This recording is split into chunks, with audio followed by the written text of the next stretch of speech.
Hello, Lindsay Dragon with Parenting Autism United. Just giving a quick little recap. I'm exhausted, so this is what this is. But we just got off of a marathon run of appointments. And it kind of started on Veterans Day with parent-teacher conferences, and so with that, I kind of relayed to all of the people who I spoke with that, hey, I'm here for you. Like, how are you doing? And they're like, well, we were going to ask the same thing about you. And I was like, oh, no. This just now means that he's doing so good, which is a fantastic thing. But this is going to raise the issue for data collection and whether or not we're going to be able to retain our services with our service provider in the school settings. So it's a big deal. It happens all the time. We're always so afraid as parents as to when our therapists either get changed or when we start to titrate hours, which is the ultimate goal, right? We want to titrate these hours and give these kids their independence as quickly as possible. So that's where I let them know quickly that things are going so well. At this point, if we can't modify our goals and show a need, then they're going to start taking away hours. And it's just a big fat mess because our insurance company will only allow an RBT to cover him, not a regular BHT, even though that doesn't, for whatever reasons. And also whoever we have, whether they're a full-time employee or part-time, like that affects their hours. And so we might lose somebody who's working really well with him. We might get, somebody who has very little experience and can change the trajectory of his superstellar path at the moment. Well, when I said that we might lose his person, a couple of you was like, we'll write you a note. Like, we'll write whatever you need. And I was like, thank you so much. But you guys know that it doesn't matter what we say or what we do. The insurance company is going to decide what they want to do. So that was on the 11th. And not today. Monday, we had the 1-year appointment with the person who decides how many hours he gets. Well, because we changed our schedule and our routine on the way to that appointment, all sorts of craziness happened. So when we walked in, he was already heightened. And it was hard to get through that appointment. Like, he tried to elope. He said lots of horrible things. And so I'm like, I hope you're getting all this. Write it down. And she's like, we'll keep all those hours. I'm like, perfect. Doesn't matter, though, what she prescribes that's needed if the insurance company isn't going to whatever. And they always have an answer for everything, which is their job. I mean, it's not like it's their thing, but I wish they could just spend an hour with them, because it's a carefully held up house of cards, and they're going to take one out and hopefully it stays up. You can look at it as either the house of cards or a Jenga game, probably. And I say that simply because when the Jenga game falls, it falls hard, right? It's jarring, especially depending on what table you have it on, right? So we had our parent-teacher conferences, and then we had the child psychologist person.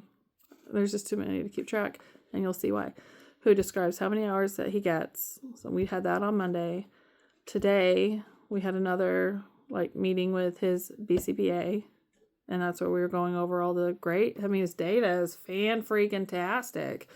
I want that data to show that, but, let me tell you what I think we're missing, and, how let's build to make it that. But the way school is set up, you can't just throw something in there. Obviously, you have to maintain a schedule, and the social situations that are there that are needed to be worked on are not now available in where he's at in his setting education wise. So we're going to lose the hours. He's going to fall apart, and then we're going to get probably somebody new and just start the process over again. And it's exhausting.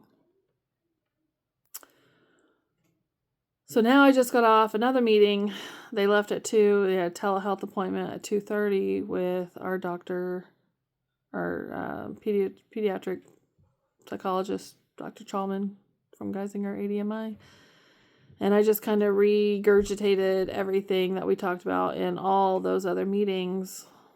And when I told him what was going to happen with insurance, of course, he's laughing because they just don't know. And they just don't give a shit.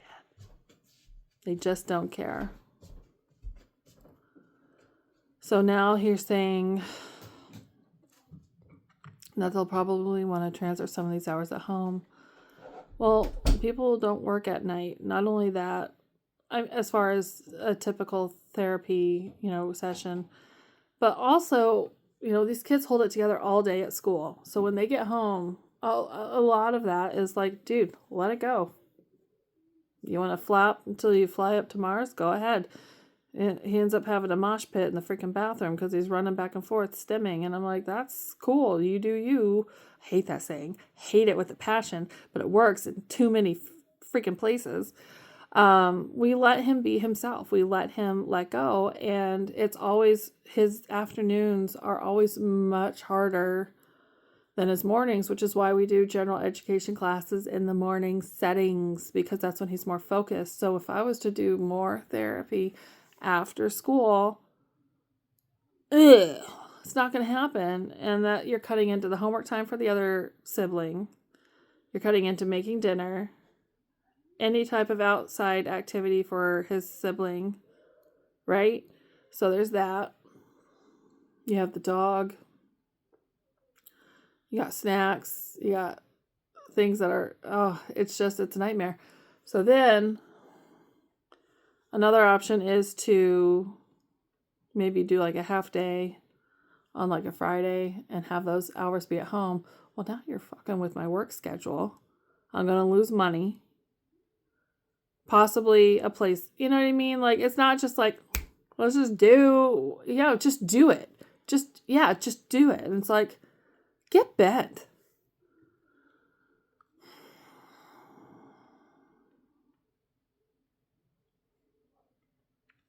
I'm trying not to cry about it.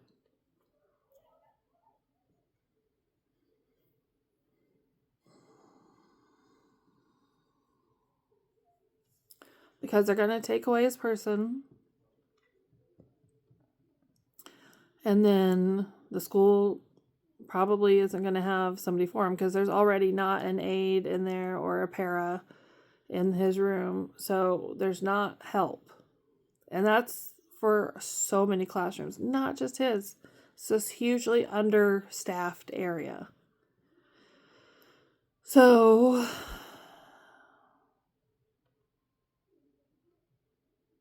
and I think we signed off on this last call with,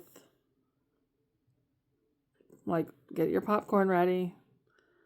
Shit's about to hit the fan. And not for nothing, we went to that middle school dance on Friday.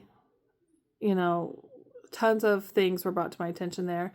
Today, in the hour in between pickups for half day, we stopped at the gas station to practice. He has no idea how much money he gave. He has no idea how much money he got back.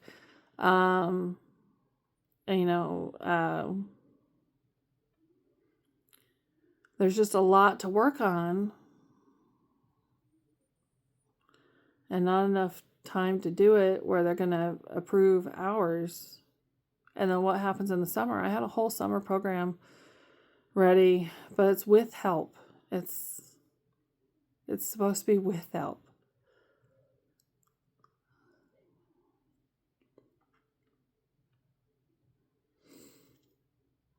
Anyway.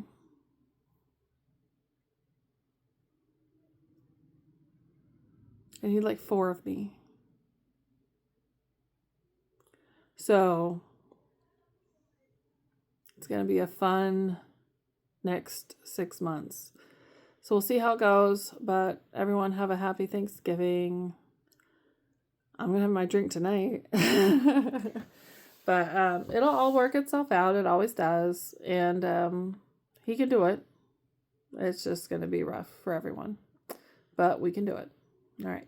Bye.